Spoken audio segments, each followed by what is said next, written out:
이 글은 하나님 나라 개념에 대한 일반적인 오해를 바로잡고 성서적인 하나님 나라의 본질과 실체에 대해 설명하는 내용을 담고 있습니다. 다음은 이 글의 핵심 요지를 정리하고 구조적 분석과 함께 신학적 의미를 간결하게 설명한 내용입니다. 핵심 요지 요약. 하나님 나라는 단순한 국가 개념이 아니다. 세속적 국가 주권, 국민 영토 개념과는 본질적으로 다르며 하나님의 통치를 핵심으로 하는 영적동적인 실체이다. 하나님 나라는 구체성과 동시에 유기적인 변화성을 가진다. 눈에 보이는 정치, 경제, 문화 형태로도 드러나지만 고정된 체제가 아니라 하나님의 주권 아래 끊임없이 성장하고 변화하는 유기적 생명 공동체이다. 하나님 나라는 은혜로 거듭난 자들의 공동체이다. 구성원은 단순히 교회에 속한 사람이 아니라 하나님의 생명과 통치에 순종하며 살아가는 사람들의 사회활동이다.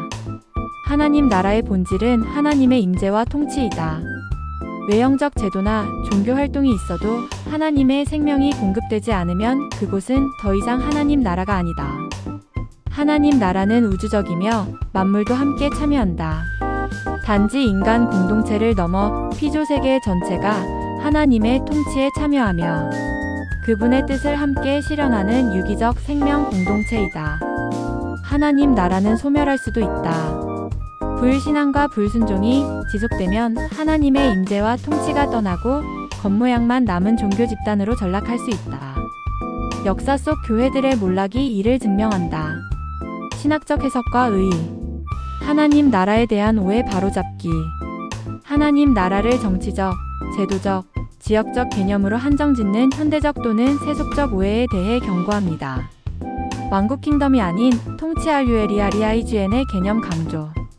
본문은 바실레이아 투 데우를 단순히 나라가 아닌 하나님의 주 되심으로 해석함으로써 하나님 나라의 본질은 영역이 아닌 관계임을 강조합니다.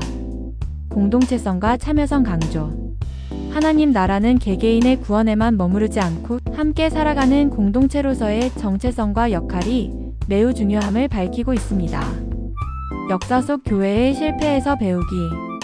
과거의 교회들이 형식만 남고 본질을 잃어버린 사례들을 통해 오늘날 교회가 반성하고 경계해야 할 점을 경고합니다.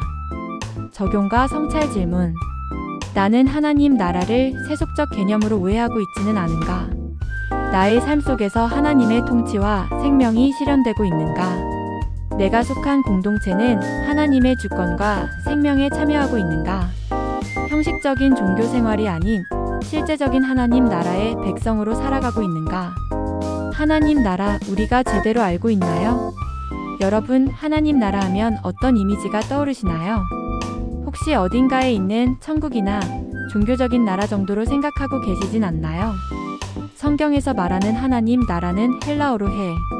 바실레이아 투 데우, 직역하면 하나님의 왕 되심, 주 되심, 다스리심을 의미합니다. 우리가 익숙하게 듣는 영어 표현은 더 킹덤 오브 가드이고 우리말 성경에서는 보통 하나님 나라라고 번역되어 있어요. 자, 그렇다면 왕국 나라란 말을 들으면 어떤 구조가 떠오르시죠? 대개 주권과 국민, 영토가 있는 국가를 생각하게 됩니다. 그런데 성경이 말하는 하나님 나라는 우리가 아는 그런 국가 개념하고는 완전히 달라요. 하나님 나라는 어떤 고정된 체제나 제도, 조직으로 존재하지 않습니다. 우리는 흔히 이 세상의 나라 경험을 바탕으로 하나님 나라를 이해하려고 해요. 하지만 하나님 나라는 그런 이 세상 경험에 바탕을 둔 개념의 틀에 갇히지 않습니다. 물론 하나님 나라에도 사회적인 면, 문화적인 모습, 눈에 보이는 구체적 현상들이 있긴 해요. 그러나 하나님 나라는 절대 정적인 나라가 아닙니다. 살아있고 움직이고 변화하는 나라예요. 즉, 유기적 생명 공동체 사회로서 역동적인 실체입니다. 이 나라에서는 하나님이 주권을 가지시고 하나님이 직접 다스리세요. 그리고 이 나라의 백성은 아무나 되는 게 아닙니다. 하나님의 특별한 은혜를 받아서 새 생명으로 거듭난 자들만 이 나라의 백성이 될 수 있어요. 그렇다고 하나님 나라 백성이라는 이름만 가지고 모든 것이 끝나는 건 아니죠. 하나님의 다스리심을 알고 그 통치에 순종하며 함께 어울려 주님 뜻에 맞춰 살아가는 삶이 그 나라 백성의 삶입니다. 하나님의 임재가 반드시 있어요. 그리고 공적인 하나님의 뜻을 파악하고 실천하는 과정이 반드시 있어요. 이렇게 교회가 공적으로 주님에 맞춰 실제로 사는 과정이 있어야 해요. 그것이 바로 하나님 나라의 핵심이에요. 또 하나님 나라는 혼자 살아가는 곳이 아닙니다. 이 나라는 함께 어울려 살아가는 공동체 사회입니다. 서로 도우며 하나님의 뜻을 함께 이루어가는 삶이죠. 끊임없이 공동체가 함께 주님에 맞춰 따라가는 삶이 있어요.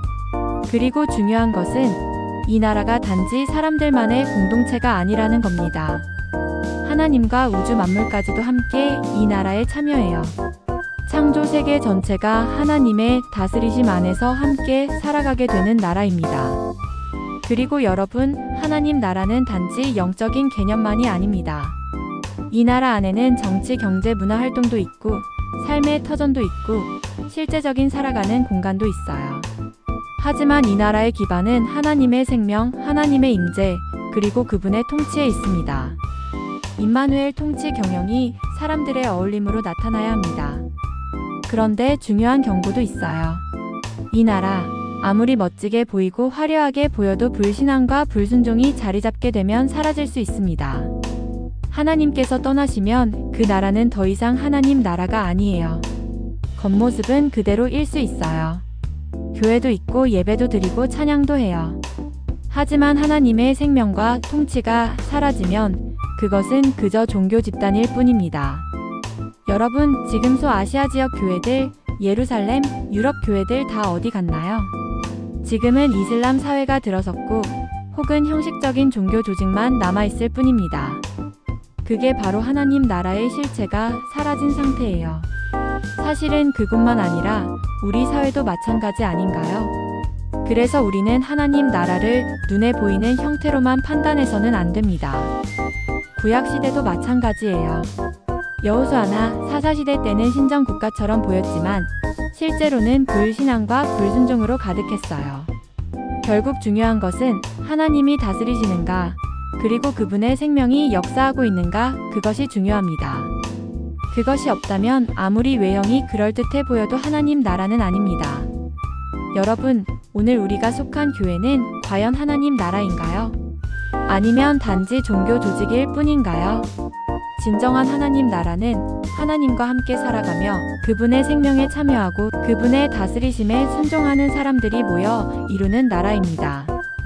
우리 모두 이 세상의 관점이 아닌 하나님의 시선으로 하나님 나라를 알고 그 나라 백성으로 살아가기를 축복합니다.